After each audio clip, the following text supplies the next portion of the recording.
person, my taxes are too high, and I still see crumbling roads. It makes you wonder.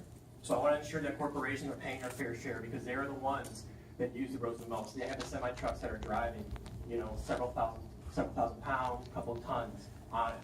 I also believe we need to find a new revenue source. And I stand and believe in that marijuana legalization, using the tax money revenue from it, can help to fund our roads, along with our education. So I absolutely want to get the roads fixed because I drive an older car and my suspension's not doing too well these days. But that's where I stand. Thank you. Yes, basically with student loans, car insurance, everything else, it's ridiculous how much you have to pay. The problem comes down to is personal injury protection, as mentioned before. The problem is we can't get rid of it because people don't have health insurance. So if they get in an accident and get hurt, they are out of luck. I lose my health insurance in December with no other option than an affordable option. I can't lose personal injury protection because if I get hit by somebody in an accident, I have no recourse. The problem also comes down to is that the insurance companies, there's no transparency on the state level. The insurance commissioner for Michigan can't see the numbers. And so the insurance companies are free to charge as much as they want. We need to have regulation to ensure the insurance companies aren't robbing us hand over foot to try and make as much money as possible. We need to make insurance affordable so that more people can get insurance so the insurance pool grows and makes it cheaper. Once you kickstart the cycle, things become cheaper. In addition to, fixing the roads will make car insurance cheaper because you don't have to replace your CV joint or your wishbones every other week, it seems like. That's where I stand. Thank you, Mr. Rivard. Population. Michigan has seen stagnant, if anything, shrinking populations until this last year. It finally went up just a tick. What we need to do is bring more people in so that they can help fund the tax base for this without increasing taxes whatsoever. You get more people in the pool, pensions become cheaper. Now, Gary mentioned that these union dues are not being paid to the pensions, and that's because the unions are constantly under attack from their own administration. The weakening from the repeal recently of prevailing wage, the right to work legislation has done nothing but kind of erode the actual basis of what unions want to do, which is the dues go in to pay for those pensions. I also believe that the insurance cost, specifically health insurance, is one of the major reasons, and it's becoming unaffordable. If we reduce these type of costs, people have more money, they can pay back into the system. So if we keep encouraging people to move into the state by having good ideas, by having good education, by having good paying jobs, that ultimately reduces it. It becomes a cycle, a self-fulfilling cycle, that we need to kickstart again. Thank you. Thank you. And it makes it hard for me to try to stimulate the economy with my own dollars because I have to save to pay off for this college that ultimately I don't regret, but I kind of wish I would have gone after doing trade skills. So I think what we have is a problem of culture. This belief that everybody needs to go to college, everybody has to have some sort of bachelor's degree at the end of before they go into the career workforce. It's not true at all. You can have smart, educated workers who don't have bachelor's degrees, and you can have people, I've met plenty of people who have bachelor's degrees and seem kind of clueless. So what we need to do as leaders and representatives is go down to these schools and say, you need to stop bringing in these college recruiters all the time and also bring in the trade skills. Bring in your local 98, bring in your local 451 or whatever, and have them talk to students and say, you can go into trade skills as well. This is an option. We need to make trade skills a major focus in our education.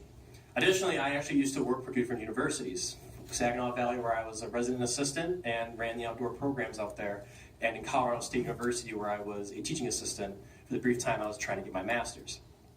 And the fact of the matter is that a lot of the cost of university goes to administration bloat. At Saginaw, we paid for the house for the president to live in.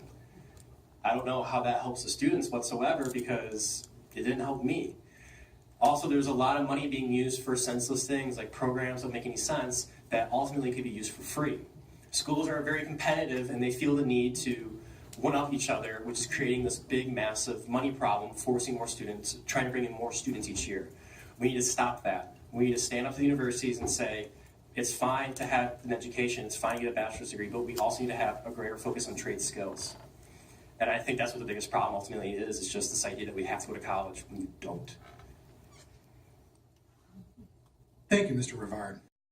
They're not given the hard-earned money that they deserve. And our schools are suffering too because of it, because they're stressed out, they have anxiety.